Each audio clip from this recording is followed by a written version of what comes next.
அவர் உன் வேதனைகளை அறிந்திருக்கிறார், உன் பாடுகளை அறிந்திருக்கிறார், உன் அழுகையை அறிந்திருக்கிறார், உன் கூக்குரலை அவர் அறிந்திருக்கிறார். சிலவற்றை அவர் பார்த்துக்கிட்டே இருக்கிறார். பாருங்க, இவன் வாழ்க்கையில ஏன் இவ்வளவு தீவிரமான காரியங்கள் நடந்தது?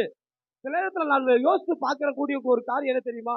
என் உபத்திரவத்தை பார்க்கிறவர் எனக்கு இதுக்கு மேல இவன் தாங்க மாட்டான், இதுக்கு மேல இந்த மகள் மேல ஒரு பாரத்தை வச்சா என்ன பண்ண மாட்டான், தாங்க மாட்டான்னு ஒரு சிச்சுவேஷன் வரும்போது உன்னை அங்கிருந்து கண்டிப்பா தீவிரமா வெளியே கொண்டு வந்துருவார். பரிசுத்த வேதாகமத்துல பேதுருவோட வாழ்க்கையை பாருங்க.